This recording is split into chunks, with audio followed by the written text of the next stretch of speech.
Boa noite a todos. Meu nome é Luciano Gonzalez, eu sou diretor do Instituto CRISP-HLA. A gente está iniciando agora o webinar da paratireoide. Então, nós temos hoje conosco o coordenador do curso NETS, em Juiz de Fora, do Instituto CRISP-HLA, doutor Leonardo Rangel. Temos a doutora Maria Caroline, o doutor Miguel Madeira e a doutora Lia Roque para iniciar. Doutor Rangel, vamos lá? Vamos. Muito obrigado. É um prazer ter vocês aqui hoje à noite. Essa é mais uma iniciativa do nosso curso NETS, que é um curso de novas tecnologias em cirurgia de tireoide. Temos essa ideia de trazer novas discussões, maneiras diferentes de abordar, que muita tecnologia está sendo acrescentada nessas cirurgias e tanto o diagnóstico, o manejo desses pacientes está mudando muito rápido. Então, eu acho que essas iniciativas ajudam a gente. E agora, impulsionado pela quarentena, a gente começou a ter essas oportunidades de fazer isso virtualmente. Então, a gente conta, claro, com os amigos, vai aproximando as pessoas que a gente já tem, e esses amigos vão contribuindo. A gente, graças a Deus, tem grandes amigos que têm essas abordagens assim são muito bons, né? São pessoas assim excelentes nas áreas, em todas as áreas. Então, a gente faz um evento muito bom, de um nível excelente, com pessoas muito próximas. Então, é fácil. Muito obrigado, né, a todos os participantes por tirar esse momento em casa, né, para ficar com a gente aqui, para dividir um pouco com a expertise de vocês aqui. Hoje eu vou começar falando sobre essas novas abordagens em cirurgia de paratireoide. Tá? Algumas coisas novas, tem muita coisa que ainda é estudo, tem muita coisa que ainda não está necessariamente até disponível no Brasil ainda, a gente vai conversar, mas muita coisa a gente vai ver no futuro próximo. Tá? Esses são meus conflitos de interesse. Então a gente vai percorrer aqui a radiofrequência, a autofluorescência e a abordagem transoral da paratireoide. Então, vamos começar primeiro pela ablação. Então, a ablação da radiofrequência, ela funciona mais ou menos igual ao da tireoide mesmo. Então, você tem um eletrodo, esse eletrodo gera uma energia que vibra ali entre 200 a 1.200 kHz, e essa agitação elétrica cria uma agitação, um aumento de temperatura, e esse aumento de temperatura, calor, né? O calor destrói a célula.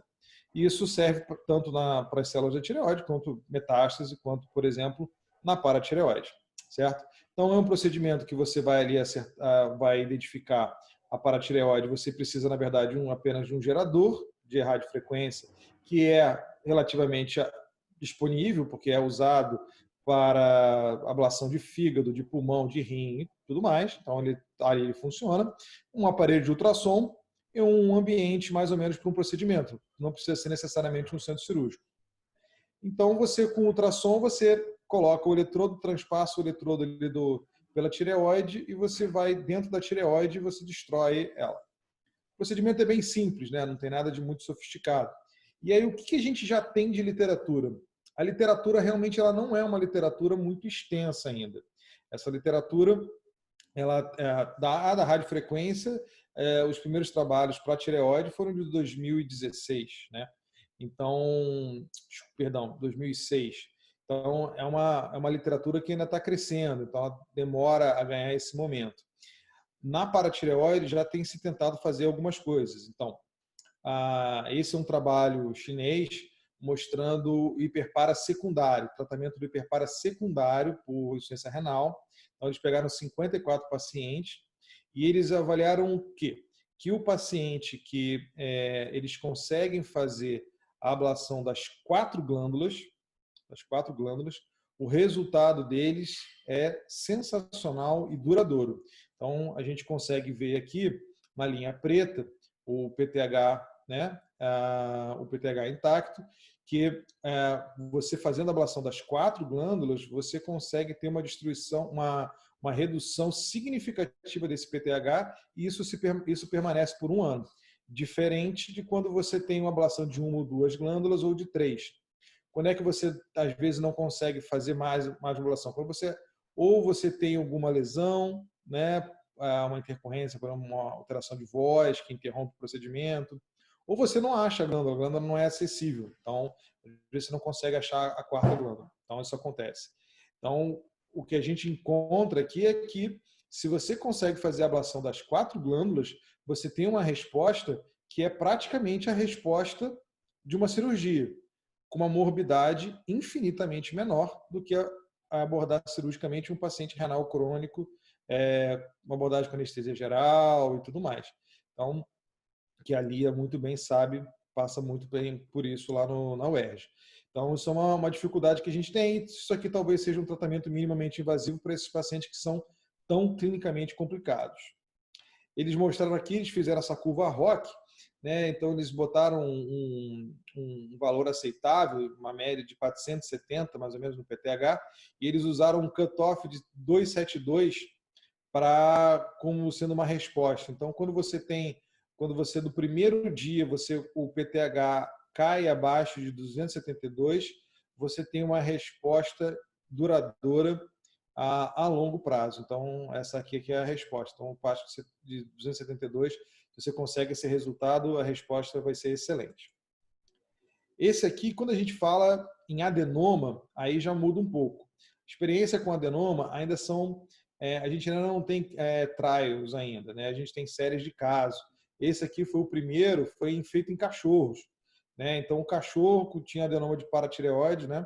Que é uma doença que eu não sabia que cachorro tinha. E eles realmente responderam muito bem. Eles só dosaram o cálcio aqui, não fizeram dosagem do PTH, e eles mostraram que essa permanência da redução do cálcio foi duradoura quando eles fizeram essa ablação desses pacientes, dos cachorros, desses 8 cachorros. Também, esse aqui é um trabalho de 2017, mostrando só uma série de casos em pacientes que não tinham condições cirúrgicas para realizar o procedimento, como uma paciente que o Miguel e eu temos juntos, então um risco cirúrgico muito, muito alto, e aí eles fizeram a ablação desses 5 pacientes. Então aqui a gente vê o cálcio inicial e o PTH inicial. A resposta no primeiro dia e a resposta a longo prazo, né, com o 6º mês. Então você vê que o cálcio foi de 14 para 10 para 9,6 para 9,5. O PTH foi de 351 para 40 para 69. E isso foi se repetindo, né, em todos, né, 1.575 foi para 190, voltou para 489 aqui, mas normalizando o cálcio. Quer dizer, a gente consegue dar um conforto para esse paciente. E também avaliaram a diminuição do tamanho. Então, houve uma diminuição do volume, mas principalmente um controle bioquímico desses pacientes. Certo? Então, foram nesses pacientes realmente que não tiveram a possibilidade cirúrgica. Então, isso talvez seja uma ferramenta a mais. Vai substituir? Todos os trabalhos ainda falam que o padrão ouro é a ressecção. Então, isso é uma ferramenta que a gente talvez tenha à nossa disposição para aqueles casos mais difíceis, aqueles casos que realmente a outra opção seja muito complicada, seja o risco seja mais alto. A autofluorescência. A autofluorescência é uma coisa que está sendo discutido nos Estados Unidos, já foi aprovado pelo FDA, no Brasil ainda não tem. Então, o que é? A autofluorescência, né, é um tipo de luz que, quando você irradia um tecido, aquilo reflete, né, um feixe, uma frequência que não é exatamente visível. Então, você irradia aquele tecido, ele reflete uma onda, um comprimento de onda que a gente não enxerga. Então, é mais ou menos isso aqui. Você tem uma paratireoide com uma iluminação normal, com uma luz branca, certo? Aqui você tem ela com uma iluminação perto, né, do infravermelho, né, near infrared, e aqui no modo, na escala de cinza. Então você vê como é que é o contraste dela para os outros tecidos, os vasos e tal. Então isso aqui já existe, isso não tem injeção de nenhuma substância, isso é uma característica da paratireoide, tá? Então é a câmera que faz esse tipo de contraste. Aqui a gente está vendo no leito cirúrgico, certo? Então, a paratireoide aqui no leito cirúrgico, e quando você ilumina com essa câmera, com esse tipo com esse comprimento, ela muda de cor e você confirma que isso é uma paratireoide, né? Não é um linfonodo, não é uma gordura, não é alguma coisa. Ela ajuda, né, nessa parte. Então, o comprimento de onda é um pouquinho aqui abaixo do nosso visível, quando a gente ilumina, né? Então, a gente não consegue enxergar, mas a câmera consegue, certo? E ela reproduz aquilo ali. Então, já existem algumas. Esse aqui é um dos modelos que é o mais utilizado, né? Que ela foi desenhada meio que para isso. Então, eles fizeram esse estudo eles randomizaram 170 pacientes, então levaram para a cirurgia e eles olharam as 4 paratireoides, então eles foram avaliando. Então, isso aqui é a imagem quando você tem no leito cirúrgico uma paratireoide superior e inferior, certo? Tem essa iluminação bem característica, certo? E aí o que eles viram? Aqui em cima, esse gráfico cinza claro, ele é quando depois você faz uma pós-dissecção. Então, assim, depois que você fez a cirurgia, e aí você vai... o controle, você saiu procurando todas as glândulas, né? Sim. Esse aqui é a pré-dissecção com a luz branca, e essa aqui é a pré-dissecção com o near infrared, né? Com o infravermelho. Vamos lá, botar assim, tipo infravermelho. Então, sem dissecar nada, só soltando a tireoide, você identificava uma média de 2,6 paratireoides. E com o aparelho, o Fluorbeam, você vinha 3,5, que não tinha diferença entre a dissecção ativa mesmo procurando as paratireoides. Quer dizer, você não precisava dissecar mais do que o necessário para achar as paratireoides. E isso se refletiu também no cálcio pós-operatório.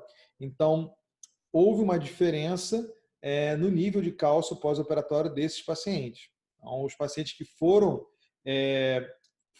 utilizado o infravermelho, eles tiveram níveis de cálcio maiores e menos níveis de cálcio baixo do que os pacientes com a dissecção normal.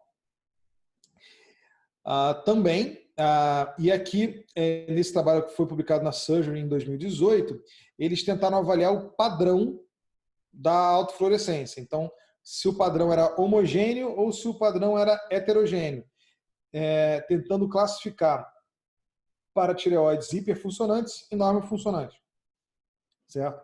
Então, eles viram o seguinte, que houve diferença significativa, né? Obviamente no tamanho, então as paratireoides, né, hiperfuncionantes eram maiores, mas também em peso, essas coisas todas, mas também viram que as paratireoides autônomas, hiperfuncionantes, elas eram heterogêneas. Elas tinham uma autofluorescência que não era igualzinha ao longo da glândula, diferente das paratireoides normais e que a maioria dela era bem homogênea, certo? Então é isso aqui. A imagem, não sei se vai ficar muito boa, porque a imagem do artigo já não era grande coisa, mas aqui a gente vê no A, a gente vê um adenoma, certo?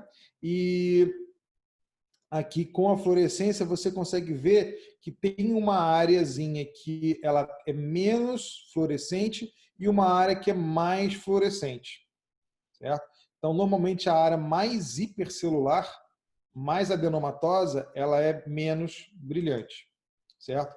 Então, e isso foi estatisticamente significativo. Eles viram que na análise multivariada, certo? A célula, a hiperfunção, né, os nódulos, os adenomas, eles eram menos brilhantes, eles tinham menos autofluorescência, certo? Do que a glândula normal. Então, disponíveis no mercado, existem essas duas abordagens. Tem essa aqui, que é a câmera, então você vê aquela imagem, certo? De autofluorescência, você tenta identificar aquilo ali. Essa câmera ela não é estéreo, eles vendem uma capa estéreo que você consegue colocar e aí você usa ela dentro do campo. E muito interessante é porque essa autofluorescência não depende de vascularização.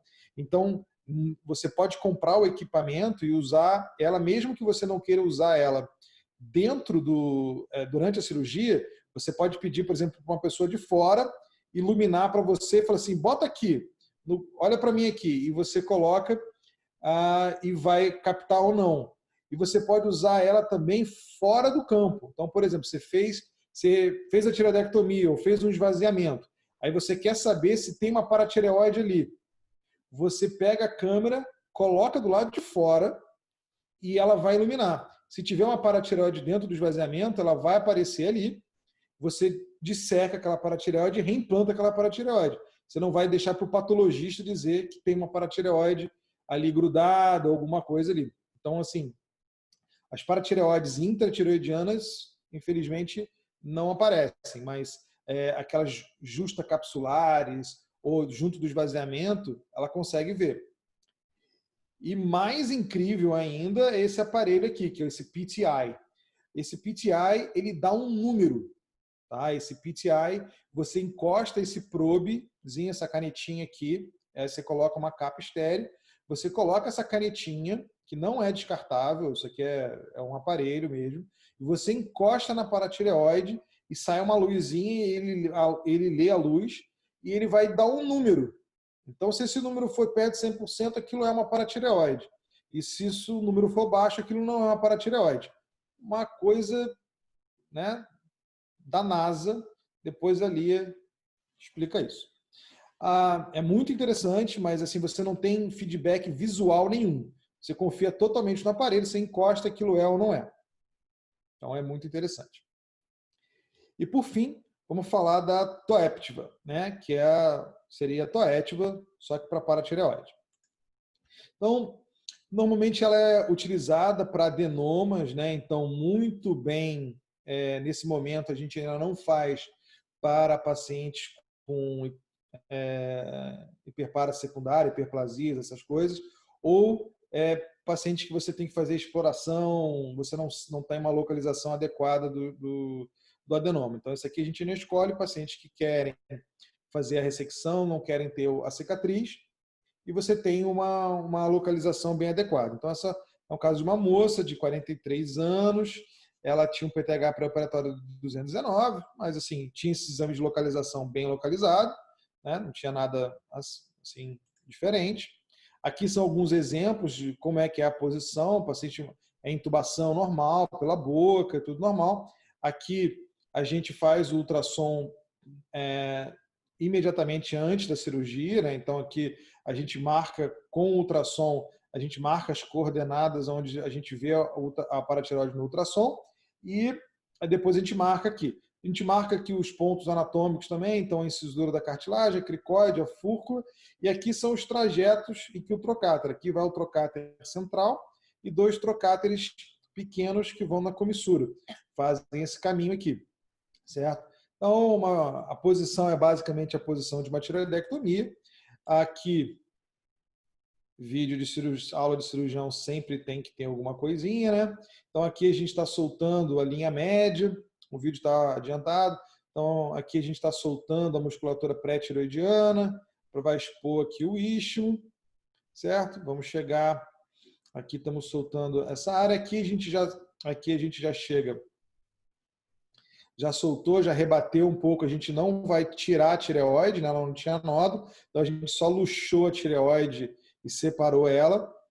E ela é um caso interessante porque a paratireoide dela não estava, né? Aqui a gente está vendo, o nervo está para baixo, o nervo já está dissecado, só que a paratireoide não está na posição típica, apesar de estar localizada. Você vê, o nervo está aqui, a traqueia está nesse sentido, e a gente está procurando a paratireoide. Aqui está o nervo.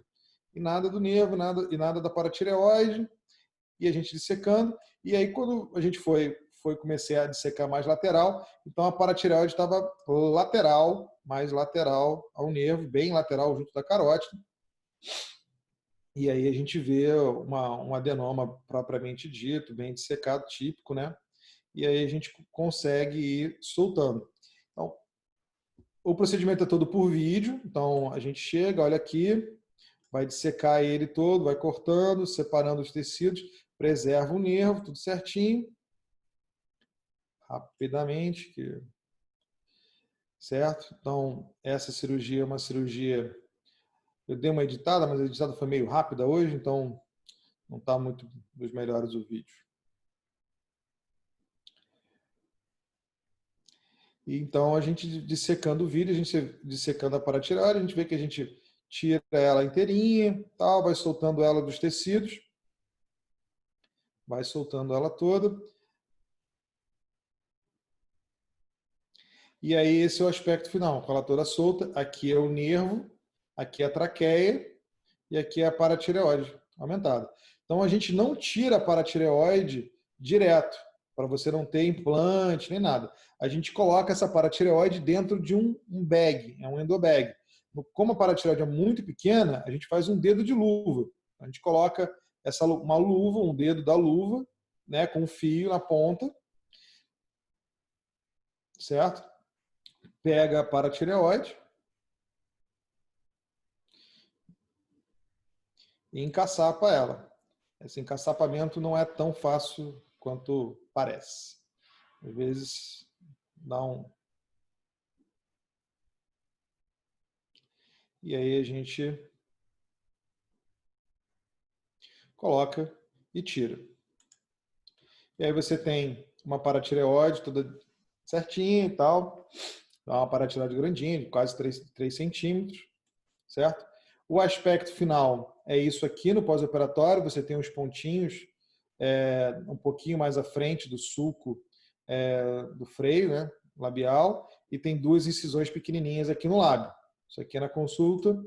Esse aqui é o aspecto dela ainda no hospital, certo? Aqui no hospital, sem curativo, sem nada. Isso aqui na primeira semana em casa, ela mandou, ficou um pouquinho roxinho aqui no submandibular, né, assim no queixo, né?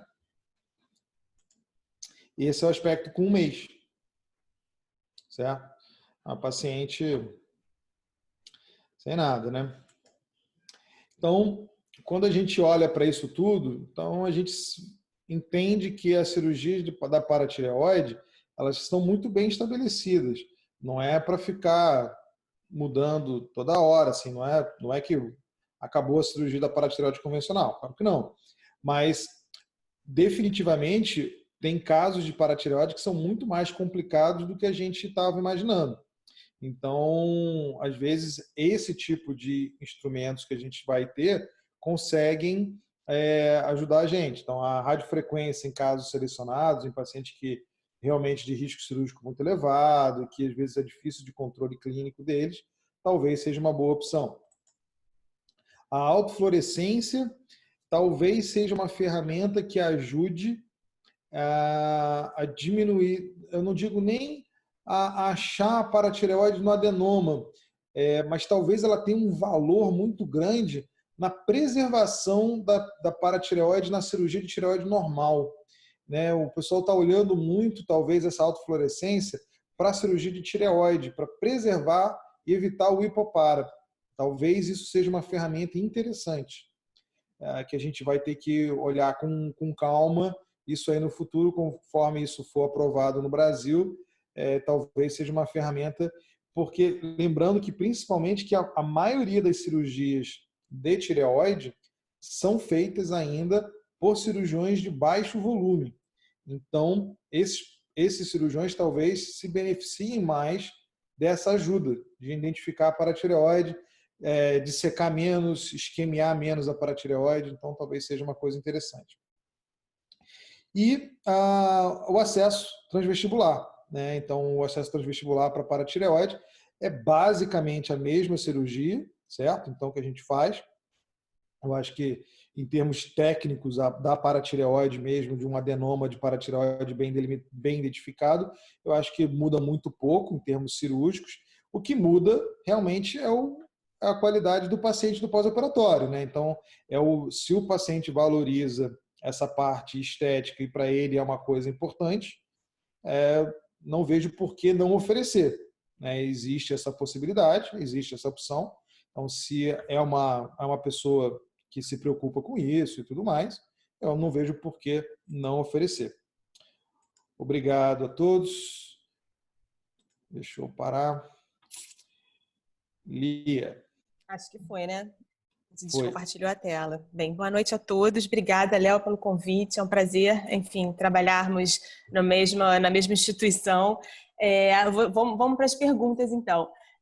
Eu sou também uma super empolgada da radiofrequência. Eu acho que radiofrequência é uma técnica que vai tender a evoluir tanto para a cirurgia tiroidiana quanto para a cirurgia paratiroidiana. Além da radiofrequência, tem outras técnicas de ablação chegando no mercado, né? Algumas já revi trabalho de micro-ondas, a gente tem HIFU, tem outras técnicas também chegando para fazer procedimento minimamente invasivo, tanto para tireoide quanto para paratireoide. Especificamente para paratireoide, a preocupação acho que maior nossa, a gente sempre fica, quando a gente pensa em tireoide, ablação, é redução volumétrica. Para fígado também funciona assim, né? Então, acho que para paratireoide, o desfecho bioquímico, na verdade, ele é sempre superior ao desfecho de redução de tamanho, que seria usar critérios tipo RECIST para diminuição tumoral, que seja de volume, Claro. né? Por um outro lado, pacientes que têm hiperpara secundário, engraçado, eu acho que para o hiperpara primário, talvez a coisa evolua talvez mais rápido até do que para o secundário, dependendo da posição anatômica, né? No secundário, os trabalhos são novos, então não tem longo prazo. Os que têm um pouquinho mais de longo prazo têm algumas taxas de persistência da doença, né? E me preocupa, na verdade, voltar lá para operar, aonde a gente ablou previamente. Então, isso realmente vai expor uma lesão de nervo que é muito baixa para 3, 4 vezes mais o índice de lesão de nervo. Então, essa é uma preocupação. Então, enfim, queria que você comentasse um pouquinho sobre o que você acha dos pacientes elegíveis, na verdade. Qual é a elegibilidade hoje em dia? A gente diz, os estudos, a maioria deles são feitos com doentes que não podem ser operados. Eu acho que já dá para a gente conseguir avançar aí um pouquinho. Eu queria ouvir a tua opinião. Eu acho assim, que a ideia, a ciência vai funcionar assim, né? Então, é igual trabalho oncológico. Primeiro você testa no paciente mais grave, no paciente que já falhou nos outros tratamentos, para depois você testar no paciente virgem de tratamento ainda. Eu acho isso também. Eu acho que, é claro que eles começam nos pacientes mais graves, com risco cirúrgico proibitivo e tudo mais, mas se ele mostra valor, se ele mostra resultado, talvez a gente consiga extrapolar isso, ou em termos de pesquisa mesmo, tentar ver se isso encontra um valor realmente, se ele cura igual, né? Porque realmente é o que você falou, no hiperpara secundário, o hiperpara primário, e isso é uma coisa difícil, né, que as pessoas que não trabalham muito com isso têm dificuldade de entender. São doenças muito, muito, muito diferentes. Então, o racional, o que a gente considera cura para um troço e para o outro é muito diferente, né? Então, por exemplo, um paciente que é renal crônico, que tem um risco cirúrgico de largada já muito alto para operar, e você talvez consiga controlar esse paciente, você não submeter esse paciente a anestesia geral, pós-operatória, aqueles controles de cálcio, aquelas bombas de infusão, não sei quantos, 30 gramas de cálcio por dia, entendeu? Sim. Aquelas coisas que a gente vê assim que são terríveis para o paciente. Será que a gente não consegue manejar esse paciente? Talvez aumentar um risco de uma reoperação, mas com benefício agora, será? Então, assim, esses resultados, os primeiros resultados foram bem animadores, né? Então, são super animadores, principalmente nisso que você está falando da fomiose. E aí eu sempre estudo custo e economia em saúde, não tem como fugir dessa vertente, porque na verdade para não fazer fomiose a gente teria que fazer, tem vários estudos já que mostram isso, para o secundário, fazer stage, ou seja, faz 2 glândulas, faz um lado, faz outro lado, para não fazer tanta fomiose, que é exatamente o que leva o doente para o CTI, controle difícil de cálcio, que é o pós-operatório arrastado mesmo, que a gente não consegue dar alta no dia seguinte, que é exatamente o objetivo principal. Você vai agregar custo do procedimento, mas você vai conseguir liberar o doente mais rápido para casa depois, né, em termos de custo. Mas, enfim, é uma tecnologia totalmente promissora. Aí vamos para a segunda rodada, que é a autofluorescência. E tem uma pergunta direta para você, que esse realmente é uma ignorância minha. Eu fico muito focada na endocianina e não estou dando muito valor à autofluorescência. Acho que tem que mudar o shift, na verdade, de tecnologia. A endocianina, para quem não sabe, é como se fosse uma fluorescência também, que é feita para medir a vascularização da paratireoide, a vascularização de linfonodo, enfim, é usado amplamente em termos cirúrgicos, né? Mas especificamente você pode usar para cirurgia paratiroidiana também. E aí uma pergunta, na peça ex vivo, essas câmeras captam, por exemplo, você faz um esvaziamento, a autofluorescência funciona Porque eu consigo resgatar a peça, eu consigo fatiar uma tireoide, por exemplo, e achar uma paratireoide intratireoidiana, se eu suspeitar, e coletar ela dali e reimplantar. Então, isso Exato. É a grande vantagem, a grande vantagem da autofluorescência. A gente não sabe exatamente qual é a proteína, qual é a coisa, deixa para Carol, para o Miguel descobrirem depois o que brilha, mas eu não sei o que brilha. Acho que ela brilha, e ela brilha fora. Ela brilha dentro do campo e brilha na mesa. Então, se você tirar a peça e por acaso tiver uma paratireoide ali dentro, você reimplanta, você acha, e talvez isso seja o mais interessante, porque a indocianina tem a vantagem de você fazer a avaliação vascular. Se você está deixando uma paratireoide vascularizada viável no leito ou uma paratireoide morta, né? Então, talvez isso seja, porque assim, às vezes a gente deixa a paratireoide ali no leito e ela não vinga, né? É melhor talvez picotar ela. Sim, e a indocianina mostrou o contrário. Às vezes a gente tira ela está com a aparência isquêmica, e na verdade ela está vascularizada pela indocianina, então a gente está tirando, estou reimplantando glândula que está vascularizada. Estou reimplantando ela porque eu estou vendo ela a olho nu como mais escura, enegrecida, com, né? Enfim. Exatamente, Então, às vezes é congestão. Com isquemia. A gente acha que está isquêmica, é congestão. Eu furo ela, a gente maltrata as paratireoides, a gente fura ela, tentar diminuir a pressão, ela voltar à vida, mas o olho, na verdade, é muito diferente de uma coisa objetiva, né? Exato. E por último, na verdade, eu falar um pouquinho da Toetiva, principalmente para os endocrinologistas aí, sobre a Toetiva ou a Toepiva, as duas, na verdade, né? O estudo que saiu do Russell com o Tufano, com o Kwan, quantificando, na verdade, quantos doentes são elegíveis para esses procedimentos minimamente invasivos nos Estados Unidos, e chega quase a 50%. Então, assim, é muito doente que pode ser elegível para a técnica, né? É uma preocupação que eu tenho. Indicações conservadoras. Conservadoras. São indicações que estão hoje em dia feitas, né? Então, não tem como negar. É um procedimento que a gente tem, claro, vai ter sua curva de aprendizado. A gente ainda tem muito que aprender, principalmente de desfecho a longo prazo, qualidade de vida, custo agregado, blá, blá, blá. Mas, enfim, é um procedimento que a gente tem que considerar, sim, e é o futuro, não tem jeito. Especificamente para a paratireoidectomia transoral, eu acho que dependendo da localização da glândula, localização da glândula específica quando a gente fala em paratireoidectomia, né? É minimamente invasiva sempre. Então, acredito até, assim, o grande ganho robótico que vai ter também, de acesso lateral, dependendo da localização, que você não consegue chegar lá, e a manobra que você geralmente faz para rodar a glândula medialmente, para expor o suco traqueosofágico ligando a veia média, né, para chegar ali no nervo, mas você descola a glândula. Talvez pelo acesso lateral robótico, ou com a própria Toepiva, perdão, com o braço de triangulação, com mais degraus de liberdade, você vai conseguir descolar sem ligar tanto e sem talvez desvascularizar a glândula tireoide desnecessariamente, né? Sim. Então, e mantendo a perfusão das outras. Então, vai evoluir certamente, né? Tem uma aula do curso de Toetiva que são, assim, manobras que você tem que fazer, que você pode fazer na tireoide para achar a paratireoide. Porque, assim, realmente é muito difícil, às vezes, de você, com uma mão só, porque vocês viram ali, você tem a câmera, você tem uma mão para dissecar e uma mão para afastar. Então, assim, uma mão fica presa. Então, o meu pai assistindo o vídeo, meu pai é cirurgião de cabeça e pescoço. Aí meu pai estava assistindo o vídeo e estava olhando assim, eu brigando lá com uma mão só, operando com uma mão só. Ele, você não passa um ponto nessa tireoide, puxa para o lado e você opera com as duas mãos? Eu falei, pô, brilhou. E aí aí eu comecei. Aí você bota um ponto para cá, bota um ponto para lá, solta aqui, solta ali. E você chama isso de boneca. A gente faz boneca. Na barriga a gente faz isso também no abdômen, né? A gente faz isso no abdômen também. É um pontinho, fica perfeito, fica muito bom.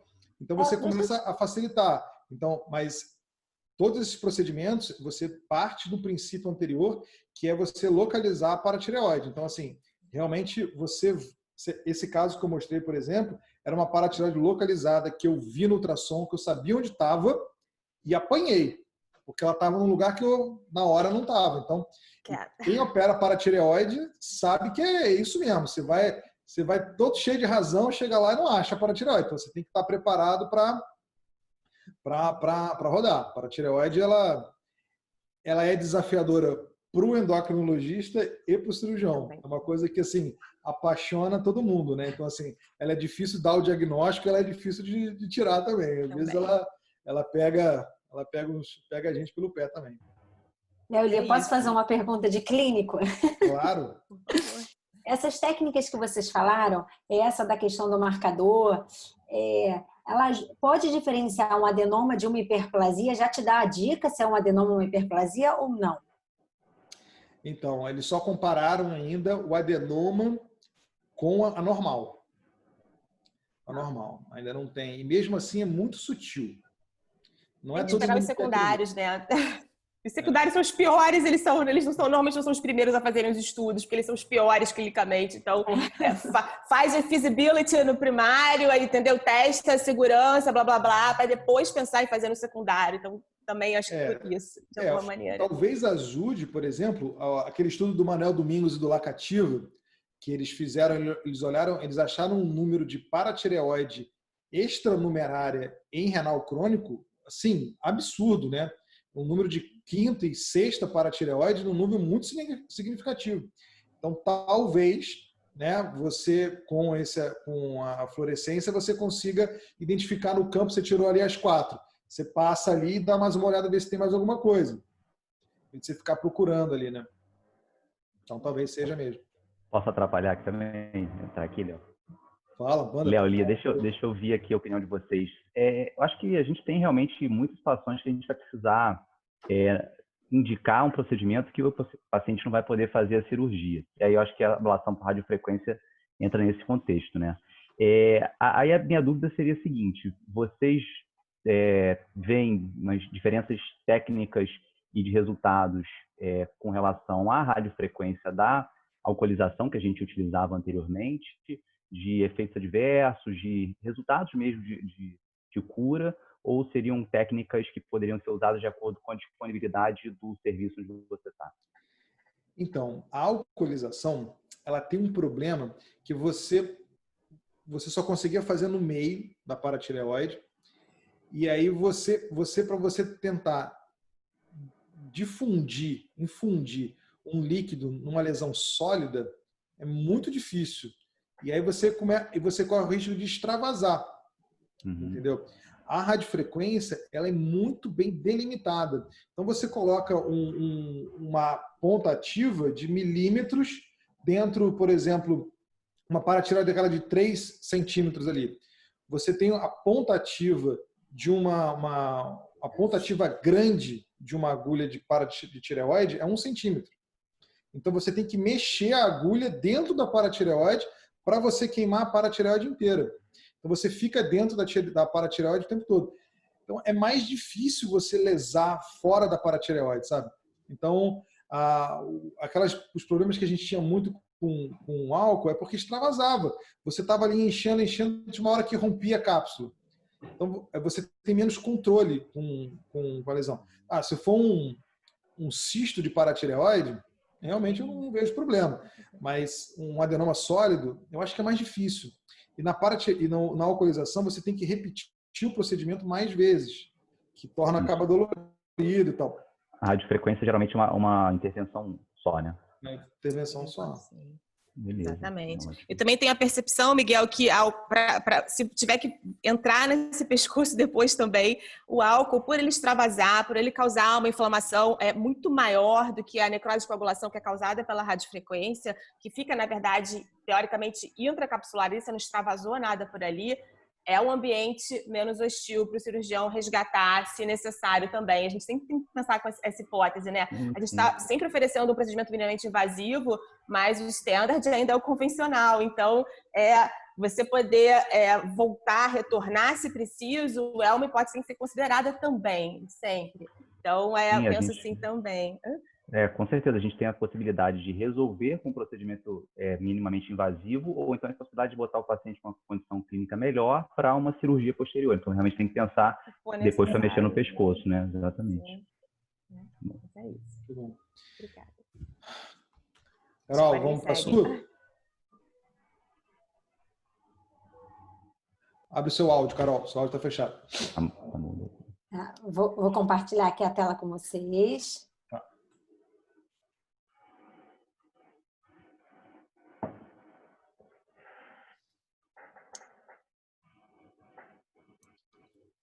Bom, boa noite. Meu nome é doutora Maria Caroline, eu sou médica do IED, médica da UERJ.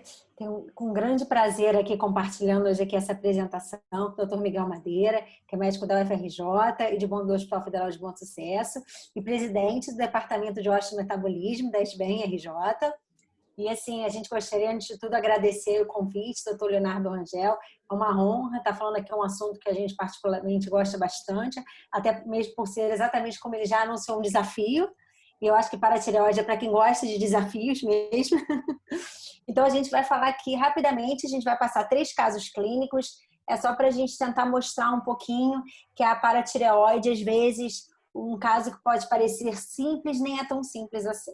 Então, vamos falar um pouquinho dos casos difíceis em paratireoide.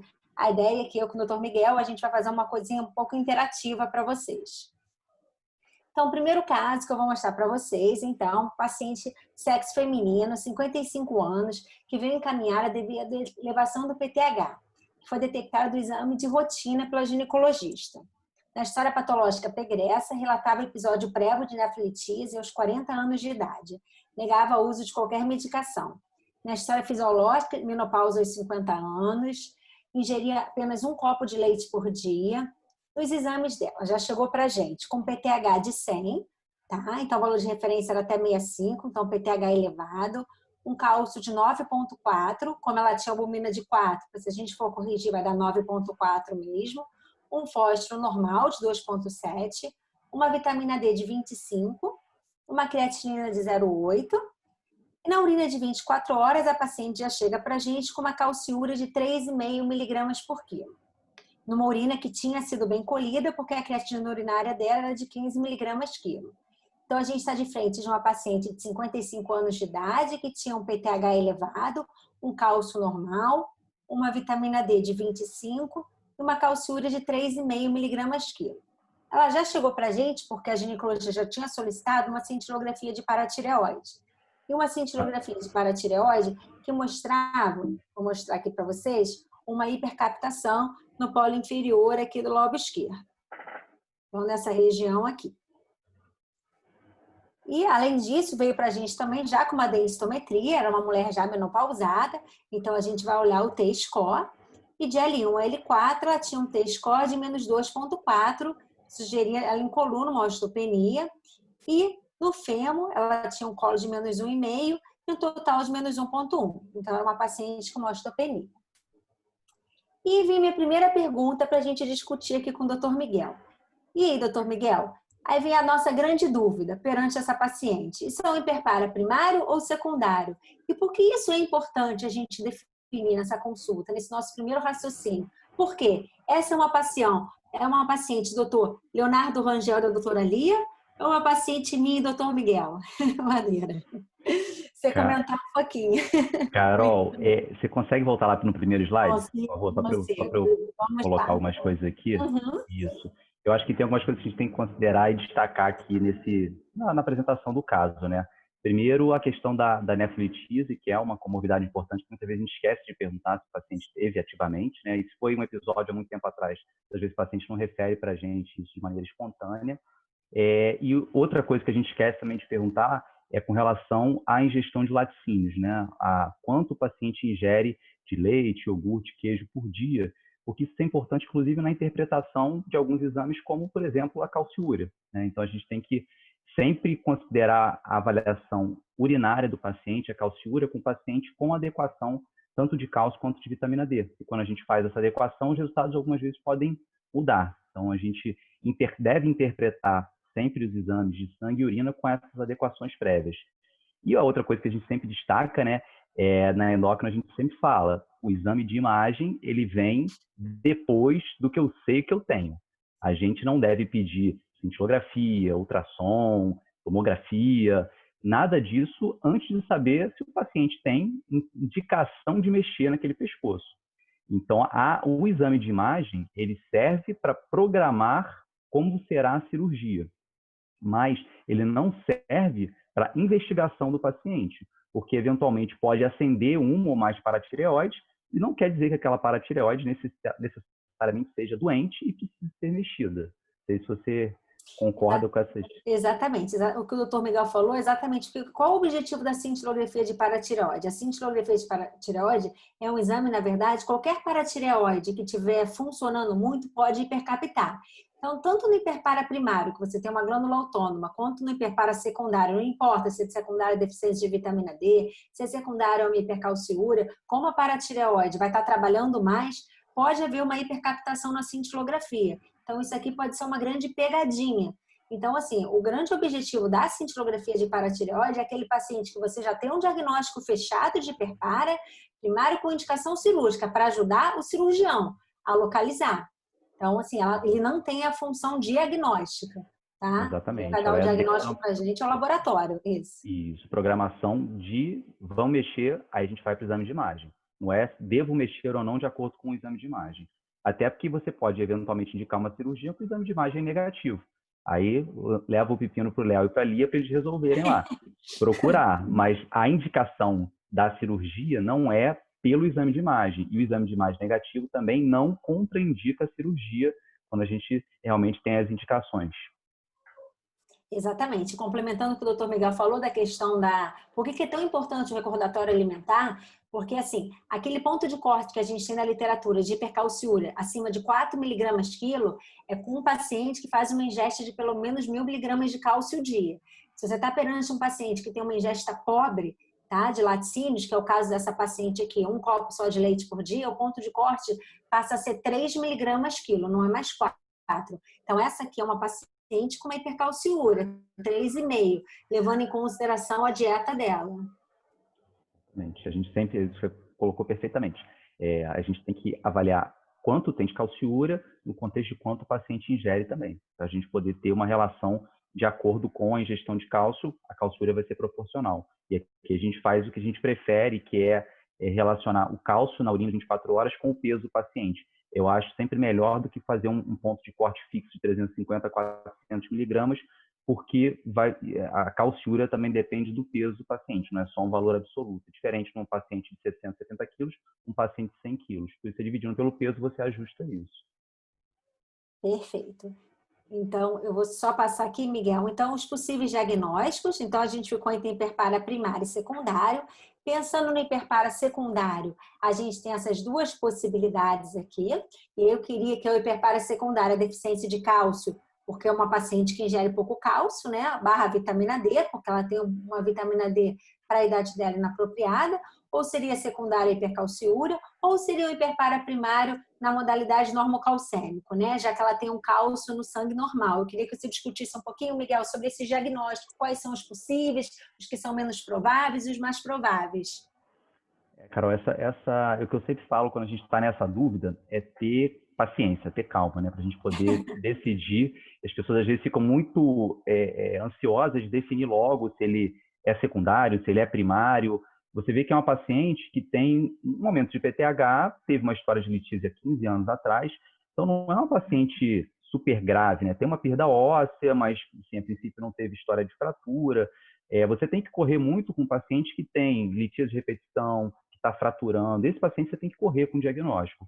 O paciente que você tem tempo, você pode ter calma para poder investigar se aquilo ali é secundário ou se aquilo ali é um primário normocalcêmico, que é uma situação relativamente nova para a gente. Se discute se é uma fase inicial que vai evoluir depois com hipercalcêmico, se ele vai ser sempre normocalcêmico, as evoluções, e isso é imprevisível. A gente, às vezes, acha que aquele paciente normocalcêmico vai ficar sempre, ele desenvolve hipercalcemia. Então, a gente tem que ter tranquilidade para poder avaliar esse paciente, definir, porque essa definição, se ele é primário ou secundário, vai ser importante para a próxima etapa, né? Para o tratamento do paciente. Perfeito. Então, como todo bom clínico endocrinologista, o próximo passo geralmente é repetir os exames. Isso aí.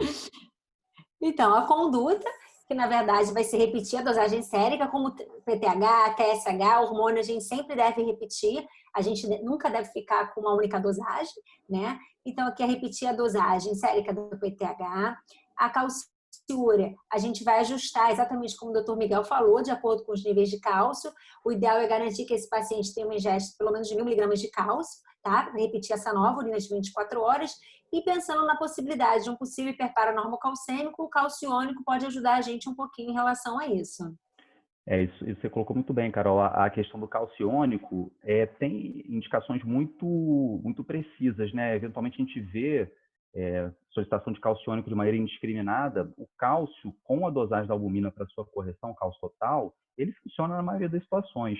E uma das poucas situações que você tem indicação absoluta de solicitar um cálcio iônico é para definir exatamente se o paciente tem hiperpara normocalcêmico. Porque para ser normocalcêmico tem que estar o cálcio corrigido e o cálcio iônico normais. Então, essa é uma indicação precisa de pedir cálcio iônico, não é besteira fazer essa solicitação aqui.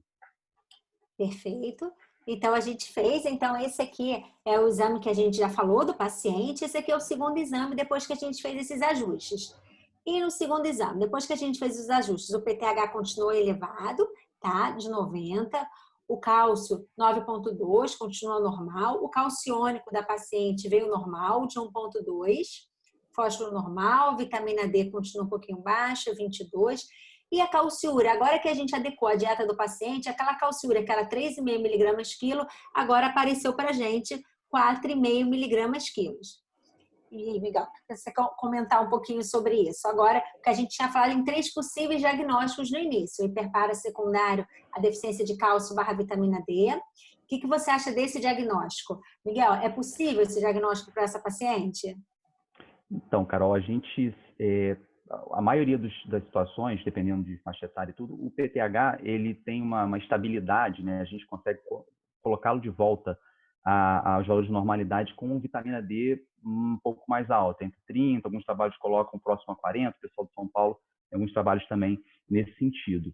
Então, aqui a gente adequou o cálcio, a vitamina D a gente poderia também fazer a adequação para avaliar esse paratormônio, mas o que deixou bem claro aqui foi que realmente, a partir do momento que a gente adequou o cálcio na dieta, essa calciúria se tornou ainda mais clara, né? O paciente está claramente com hipercalciúria, isso aqui a gente não tem dúvida, isso aqui tem que ser tratado, né? Uhum. Uma coisa interessante que o Miguel colocou, que assim, a questão de dar ou não dar vitamina D para o paciente, a gente sempre tem que olhar com carinho a calciúria, ainda mais numa paciente que já teve uma história prévia de nefrolitise, porque se a gente dá a vitamina D sem ficar de olho na calciúria do paciente, essa calciúria pode piorar e o paciente precipitar um novo episódio de nefrolitise. Então, é uma coisa que a gente sempre tem que ficar de olho.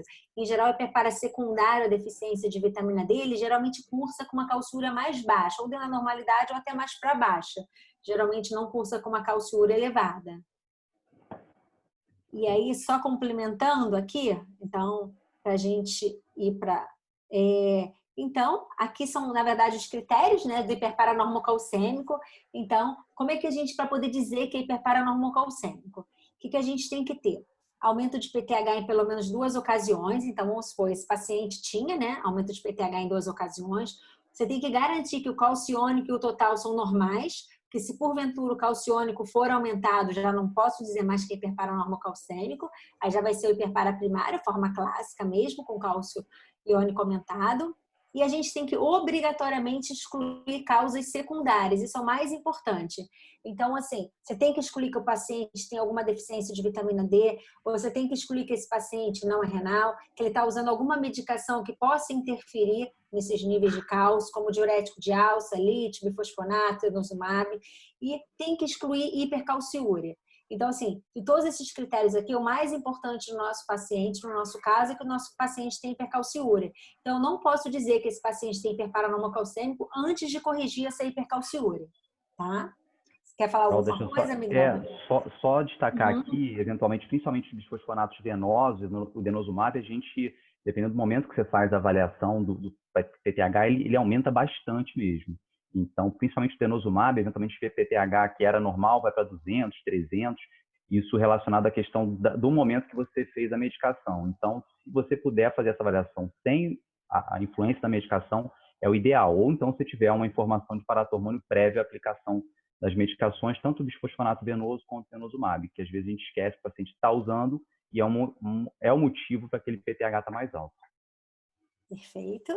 Então, agora, depois desse segundo exame. Então, a gente praticamente deixou um pouquinho de lado a possibilidade de ser uma deficiência de vitamina D por conta dessa hipercalciúria e ficamos com esses dois diagnósticos, secundária hipercalciúria ou primário normocalcêmico. Porém, como a gente já viu, a gente, para dizer que é primário normocalcêmico, obrigatoriamente a gente tem que excluir o secundário hipercalciúria. Então, qual é o próximo passo? A gente vai fazer o famoso teste do tiazídico. Se quiser, Miguel, comentar um pouquinho agora como é que é feito esse teste? Então, Carol, é um teste que a gente... Tem alguns protocolos diferentes que podem ser feitos, né? Você pode fazer doses de hidroclorotiazida que vão de 50 a 100 miligramas por dia, de 3 a 7 dias. Então, assim, é dose alta de tiazídico, para você tentar, ao normalizar a calciúria, você vê para que lado aqui do organograma que você colocou. Isso. Miguel? Travou, Miguel. Eu acho que ele travou. Vou continuar aqui Vou ver enquanto... hipopotassemia, que a gente está usando uma dose alta de tiazídico. O tiazídico não opta por fazer, vale a pena a gente realmente ter eventualmente até orientar o paciente e suplementar potássio durante esse teste, para a gente evitar a hipopotassemia desse paciente. Eu acho que na prática o que a gente realmente acaba fazendo é dar 25 miligramas mesmo de tiazídico, né? E a gente acaba reavaliando o paciente aí em 2, 3 meses, até que, pensando no nível SUS, né? Muitas vezes é quando a gente pode mesmo rever esse paciente. Mas é exatamente o que o doutor Miguel falou. A gente pode dar 25, não importa exatamente a dose que vai dar de tiazídico. O importante é a forma que você vai interpretar esse resultado.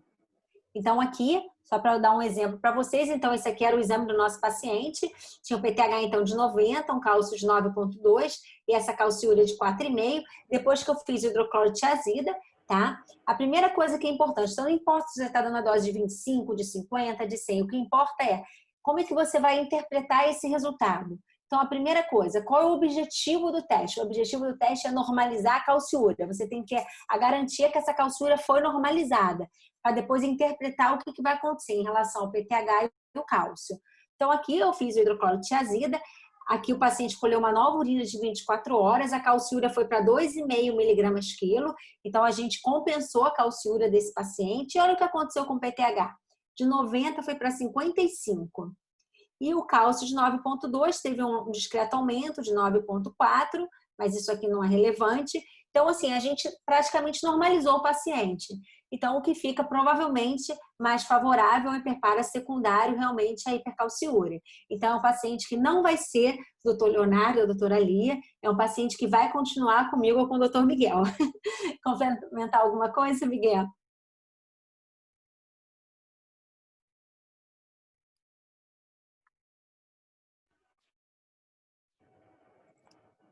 Carol, você me ouve?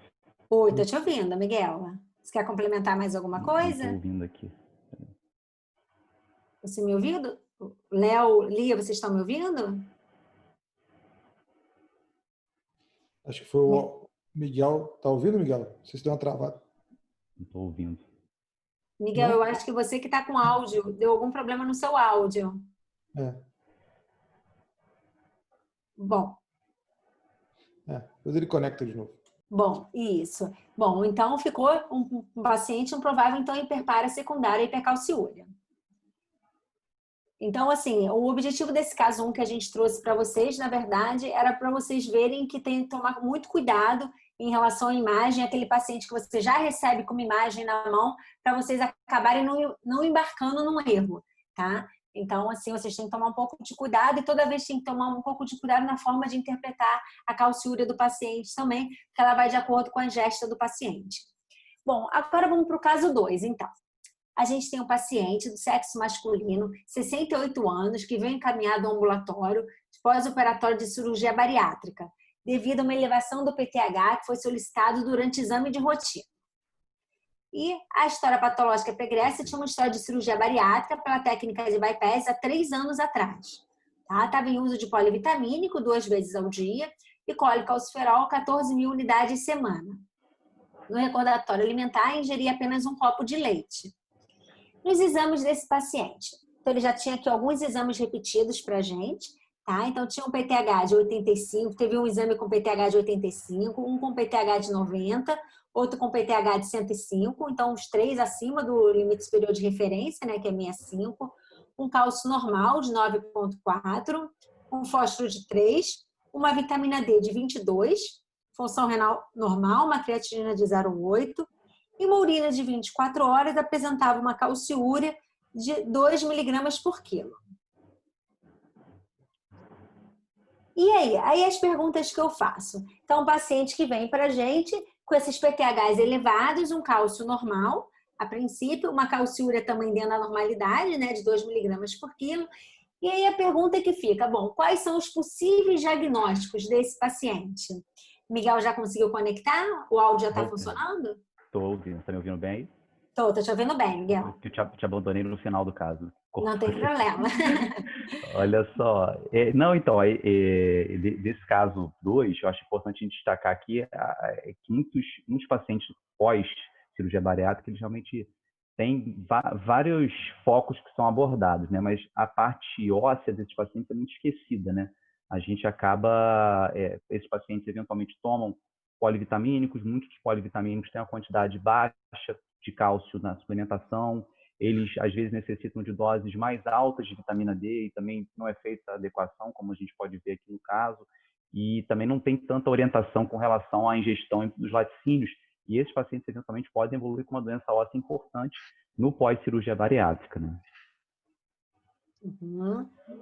Então, na verdade, a primeira pergunta que fica é para o Miguel. Então, as duas possibilidades desse PTH elevado que a gente ficou, né? Ou um hiperpara primário normocalcêmico, que acaba que vai entrar sempre nesse diagnóstico diferencial aí, com hiperpara secundária deficiência de cálcio / vitamina D. E aí a gente tem aqui 3 perguntas para o Miguel. Bom, a primeira pergunta que é a fazer quando a gente está perante um caso desse é: será que essa dieta desse paciente pós-bariátrico está o suficiente? Será que a falta de cálcio na dieta que não está elevando esse PTH? É a primeira pergunta. A segunda pergunta: e qual seria o alvo de vitamina D num paciente pós-bariátrico? Será que basta ter um alvo de 20, de 30? Será que o ideal é colocar em 40?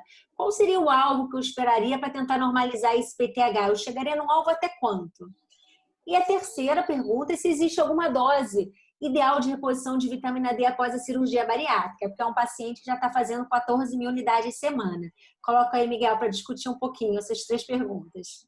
Então, Carol, acho que é importante que você colocou. A primeira pergunta, né, com relação à questão da dieta, a gente tem que, para saber se o paciente precisa ou não suplementar cálcio, a gente reforça muito isso. Eu não me baseio na calcemia. A calcemia, ela vai ser mantida dentro da normalidade de acordo com vitamina D, paratormônio. Se eu não tenho ingestão adequada pela dieta, meu paratormônio vai lá e tira do meu osso, que é o meu grande reservatório de cálcio, para colocar no sangue e manter a calcemia dentro da normalidade. Então, para a gente saber se o paciente precisa suplementar ou não cálcio, esse paciente tem que ter um recordatório alimentar e perguntar para ele quanto ele tem de ingestão de laticínios, além da dieta habitual do paciente. Tem algumas calculadoras para poder fazer esse tipo de cálculo, mas existem tabelas mais simples que a gente utiliza para fazer. E nesse paciente, que é um homem, né, de 68 anos, esse paciente, os homens acima de 50 anos, eles têm que ter pelo menos 1.000 miligramas de cálcio por dia. E não é o que ele está tendo. A gente coloca ali 250 de porção de cálcio que ele tem, né, de leite, mais 250, 300 de dieta, ele tem metade do que ele precisaria. E isso certamente pode estar atrapalhando dentro do contexto do seu osteometabolismo naquela elevação do PTH. Então, esse paciente, ou ele tem que ter uma dieta melhor para laticínios, ou esse paciente eventualmente precisa suplementar cálcio se ele não conseguir aumentar na dieta. Com relação ao alvo de vitamina D no paciente pós-bariátrica, apesar de terem algumas divergências em relação a valores, ainda se recomenda que eles sejam colocados como pacientes de risco para hipovitaminose D, e como são pacientes de risco para hipovitaminose D, eles devem buscar valores de vitamina D, o nosso consenso da SBEM coloca isso, entre 30 e 60. Alguns vão colocar, o ideal é colocar mais próximo a 40, 50, mas acima de 30 e até 60 a gente considera como níveis adequados de vitamina D para esse paciente.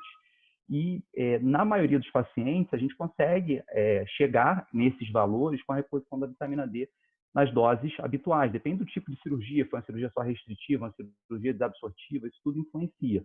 Mas, eventualmente, se o paciente precisar de doses mais altas, tem relatos de pacientes que às vezes precisam usar 50 mil unidades, de assim já não.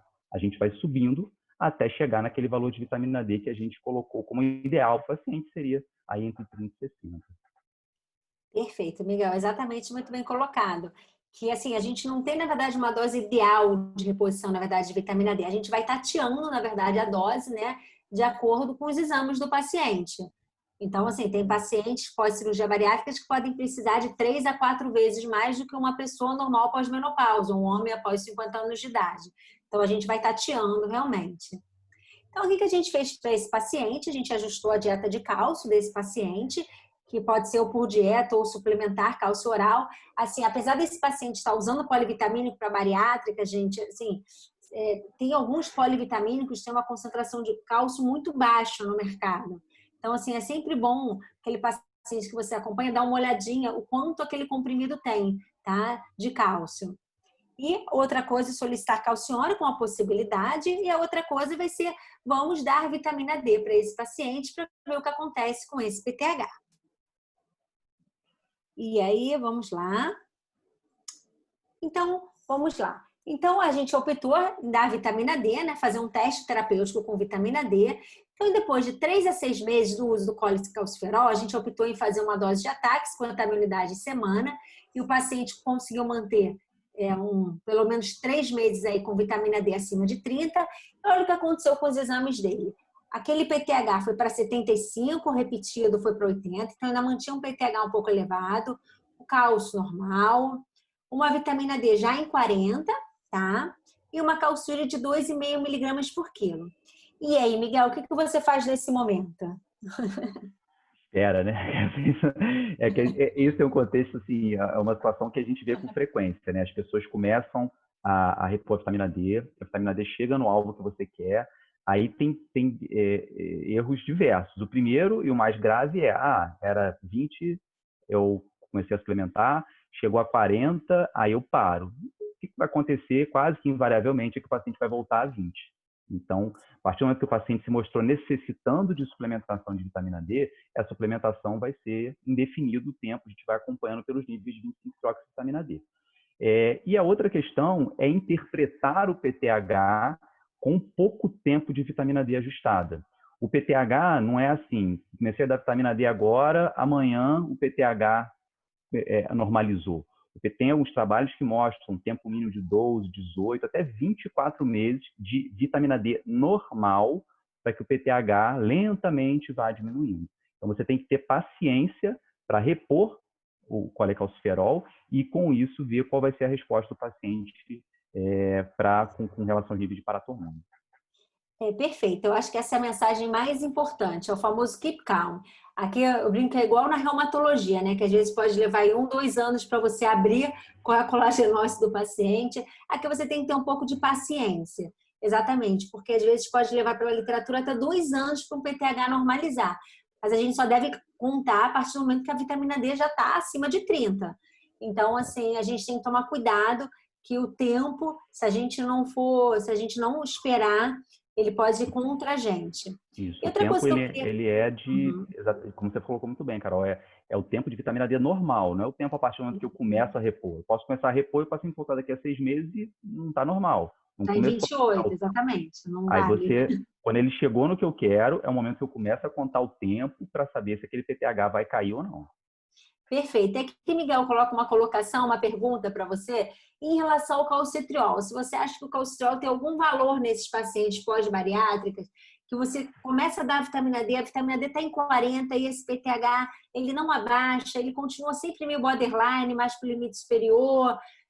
Se você acha que o calcitriol tem algum papel aqui, que valeria a pena dar calcitriol para esse paciente, até como um teste terapêutico. Então, isso seria exatamente o que você colocou, um teste, né? Você, com o calcitriol, até antigamente se tinha, além do teste do tiazide, tinha o teste do calcitriol, que você fazia 0,5 a 1 micrograma de calcitriol durante 10 a 14 dias e via como é que era a resposta do paciente, quando a gente tinha menos disponibilidade de usar colecalciferol.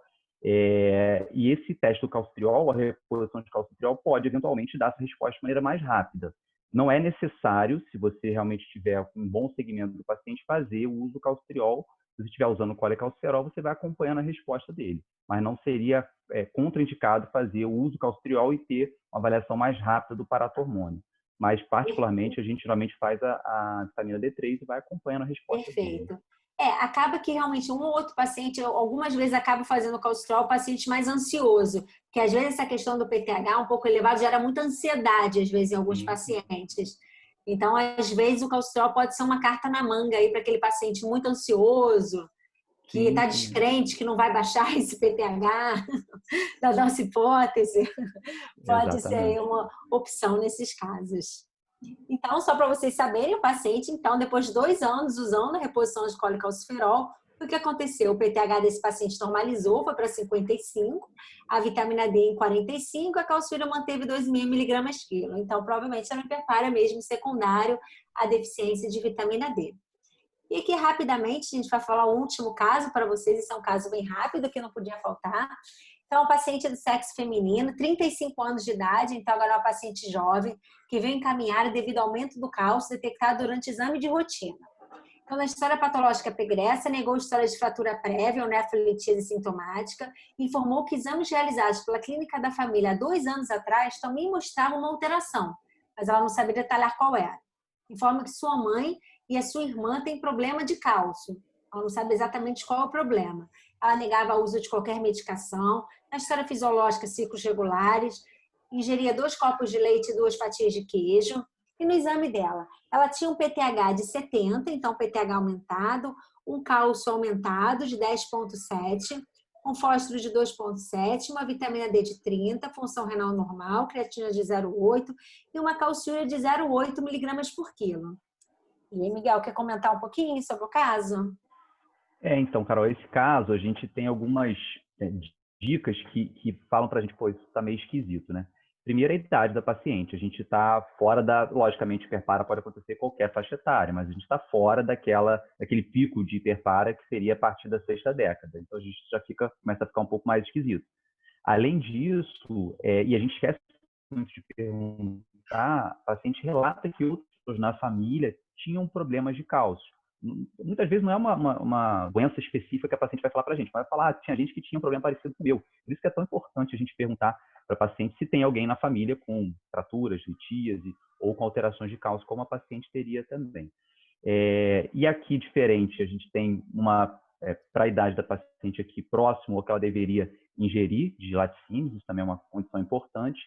E mesmo com uma boa ingestão de laticínios, e uma vitamina D aqui para essa paciente aqui estaria adequada, né? Uma paciente jovem, poderia considerar níveis de vitamina D acima de 20 para ela, ela vem com o cálcio na urina mais para baixo. A gente às vezes se preocupa muito com cálcio na urina alto, né? Acima de 4 mg/kg, quando está tudo certinho, mas aqui um cálcio na urina de 24 horas abaixo de 1 mg/kg, sem ter deficiência de vitamina D, sem ter baixa ingestão de laticínio, tem que acender algumas luzes para a gente pensar o que está acontecendo com essa paciente. Perfeito. Então, a gente trouxe, na verdade, esse caso para mostrar um dos grandes principais diagnósticos diferenciais do hiperpara primário, né? Que é a hipercalcemia hipocalciúrica familiar. E aí, só para a gente fechar, então, a hipercalcemia hipocalciúrica familiar é uma desordem rara, tá? Geralmente gera uma hipercalcemia leve, uma mutação inativadora no receptor sensível de cálcio. 20% dos pacientes pode ter um PTH ligeiramente aumentado, tá? É importante a gente sempre excluir que o paciente está fazendo uso de alguma medicação que possa interferir nesses níveis de cálcio, aumentar os níveis de cálcio séricos, como tiazide ou lítio, não era o caso da paciente. E a gente sempre deve excluir baixa ingesta de cálcio, também não era o caso da paciente, deficiência de vitamina D, para fechar esse diagnóstico. E como é que a gente fecha esse diagnóstico? Pode ser por spot ou por urina de 24 horas, que a gente vai calcular o clearance de cálcio dividido por clearance de creatinina. E, na verdade, é uma multiplicação que é o contrário, é a calciúria versus a creatinina do sangue, divididos pelo cálcio do sangue versus a creatinina. E se isso for menor que 0,01, fecha o diagnóstico de hipercalcemia hipocalciúrica familiar. O mais importante é a gente levar o recado que isso aqui é uma condição benigna, tá? Então, é um paciente que, a princípio, vai ser só acompanhado. é um paciente que não tem indicação cirúrgica. Complementar mais alguma coisa, Miguel? Exato, Carol. E o paciente pode eventualmente até ser encaminhado erroneamente à cirurgia e vai voltar no pós-operatório da mesma maneira que foi para o pré-operatório, porque o problema dele não é cirúrgico, o problema dele é exatamente essa mutação no receptor de sensor de cálcio. Perfeito, eu acho que é isso aí que a gente queria mostrar um pouquinho aí para vocês, uns leves desafios da endocrinologia. Muito maneiro, Carol. Pô, muito difícil, né, cara? Você vê que é mais fácil eu te ensinar a operar a tireoide, paratireoide por vídeo do que tu me ensinar esse negócio aí.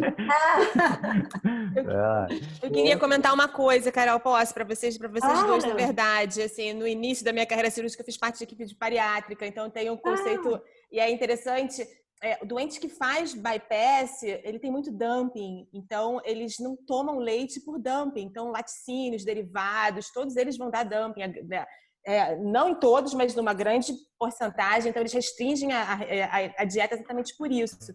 E aí tem uma pergunta específica para vocês, na verdade. Existe a absorção no bypass, assim, a gente fazia alça longa, assim, até de 150 centímetros de bypass ou 80 centímetros. E isso com certeza faz diferença em termos de absorção do cálcio do paciente. Então, vai depender, fez alça longa ou alça curta em termos de tamanho de bypass.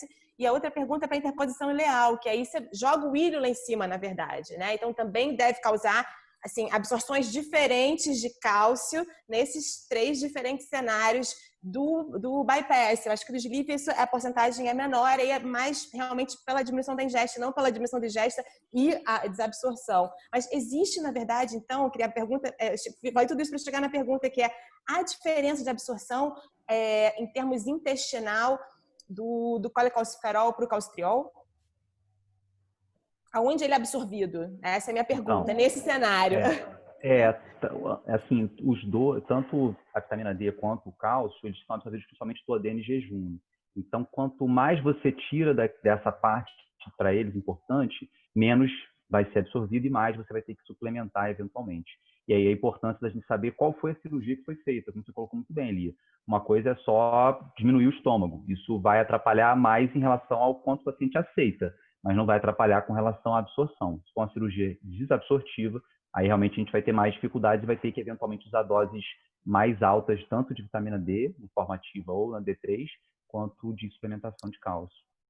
Entendi, mas então não há diferença você usar calcitriol ou colecalciferol, porque na verdade a absorção é igual ali dos dois. Absorção mesmo. Topográfica, né? Teria alguma diferença ali se o paciente tivesse algum problema assim, renal, de ativação da vitamina D. Se ele tiver algum problema associado que gere que ele tem uma certa dificuldade de ativar a vitamina D, aí isso pode ser melhor realmente dar a forma ativa para ele. E a outra coisa também, pode falar.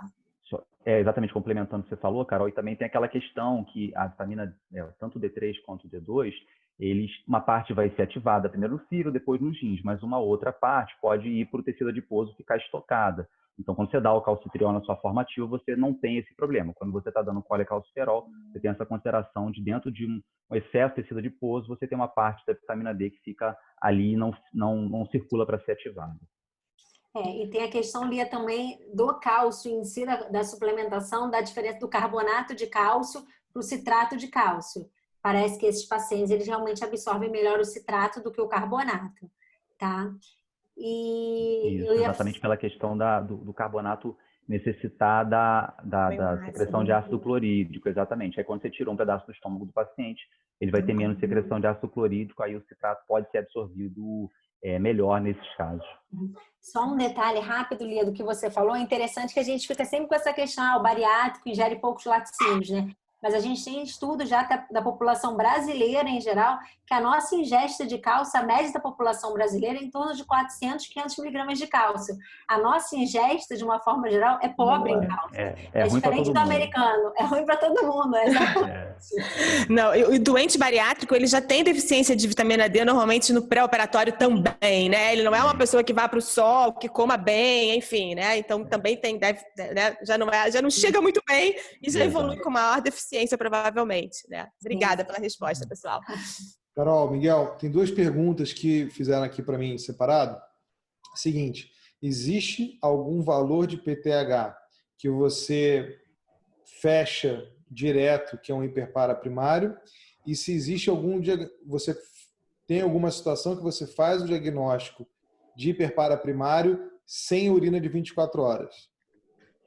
Então, Léo, primeira pergunta é com relação à questão do PTH. A gente não tem pontos de corte para dizer que é primário, ou que é secundário, ou terciário, né? A tendência é que o primário tenha valor de PTH mais baixo, depois o secundário, dependendo da doença renal crônica, principalmente mais alto, e o terciário ainda mais alto. Mas a gente não consegue diferenciar só por valor de paratormônio. A gente pode ter o hiperpara primário com valor de 80, pode ter hiperpara primário com 200, 300. Então, esse ponto de corte a gente não tem. Carol. A gente pode ter pontos de corte que a gente sugira um pouquinho mais uma coisa ou outra. Por exemplo, se a gente tem, obviamente, um PTH de 300, claro que a gente às vezes fica um pouquinho mais inclinado a ser um hiperpara primário do que um hiperpara secundário. Mas assim, a gente não tem na literatura, a gente não pode garantir.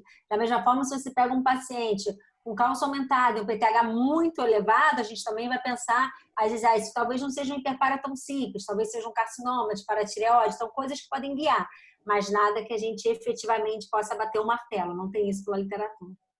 E a segunda pergunta é? Era da calciúria, né, Léo, a segunda? Ah, da calciúria. Então, a calciúria, ela faz parte do diagnóstico de primário para secundário e faz parte de indicações cirúrgicas do primário. Então, a calciúria tem que vir sempre, porque mesmo que seja para diferenciar primário e secundário, precisa calciúria. É um primário, precisa calciúria para saber se é uma das indicações de operar aquele paciente. A calciúria assim, é uma coisa realmente muito esquecida e sem calciúria não dá pra gente falar nada. A gente literalmente não avança no caso, se não tiver calciúria. Quando passa um caso pra gente logo pergunta, e a calciúria? Isso não dá, a gente não consegue avançar.